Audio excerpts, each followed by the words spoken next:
Bonjour à tous, deuxième volet de la série sur les incontournables, de la remise en forme, de la préparation physique, des exercices qui, selon moi, me semblent être les plus bénéfiques, surtout si on ne souhaite pas investir énormément de temps ou d'énergie. Alors aujourd'hui, le split squat, un exercice qui va nous permettre de renforcer principalement les jambes, surtout l'articulation du genou. Alors l'articulation du genou va pouvoir dépasser le pied et donc ça nous permettra d'avoir un genou plus en santé, un genou plus solide.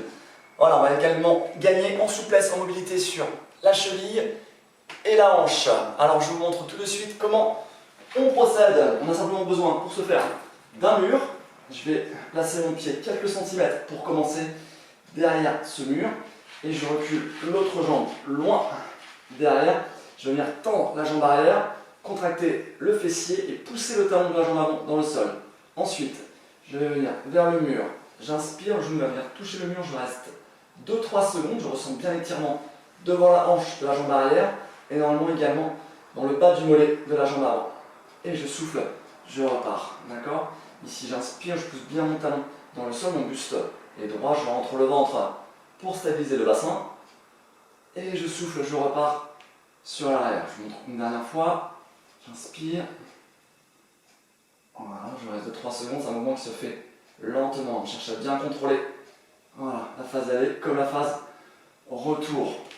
Pour les personnes qui seraient un petit peu plus souples, on n'hésite pas à qu'il y aurait un peu plus d'équilibre également, à reculer un peu plus le pied de la jambe avant, donc forcément également le pied de la jambe arrière, et là ça va être autre chose. J'inspire, je garde le talon dans le sol, mon genou va venir toucher le mur, je reste 2-3 secondes, 1, 2, 3, et je souffle, je repars. Ok ? Pour les personnes qui auraient un peu plus de difficultés aussi bien au niveau de l'équilibre, voire même la force des jambes et surtout la mobilité de la cheville et de la hanche, on peut utiliser un support, une marche, un step, ce que vous avez chez vous. Et là, ça va être beaucoup plus facile. Même principe, je contracte le fessier à l'arrière, je pousse mon talon dans le step et ici je vais venir chercher le mur. J'inspire, voilà, je reste 2-3 secondes et je repars sur l'arrière sans relâcher le ventre, d'accord?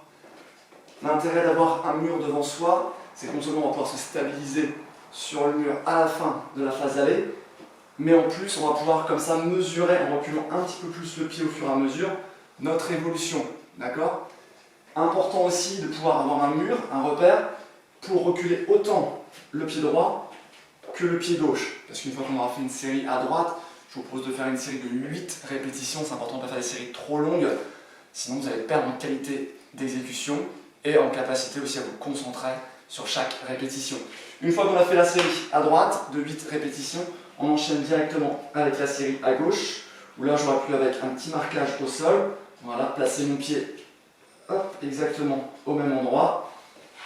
Je pousse bien le talon dans le sol, je recule l'autre jambe loin derrière, je ressens déjà l'étirement des fléchisseurs de hanche, je contracte le fessier et je vais venir chercher le mur en inspirant, je rentre bien le ventre, je suis stable et je me repousse, j'expire, je suis stable également au retour. Donc 8 répétitions, jambe droite, 8 répétitions, jambe gauche, d'accord, on prend un petit temps de récupération, 1 minute à 1 minute 30 et on refait la même chose, droite et gauche, d'accord. Je vous propose de faire 3 séries de 8 répétitions, jambe droite, jambe gauche, ça prend vraiment pas beaucoup de temps, mais vous allez en retirer des bénéfices très rapidement. Voilà, donc ça c'est une séance qu'on peut faire sans aucun problème, 3 fois par semaine. Donc on avait vu la dernière fois les suspensions, je sais qu'il faut une barre de traction, mais vraiment les vertus, les bienfaits qu'on peut en tirer, c'est tellement important que ça vaut le coup d'en acheter une ou de trouver quelque chose qui vous permet chez vous de vous suspendre.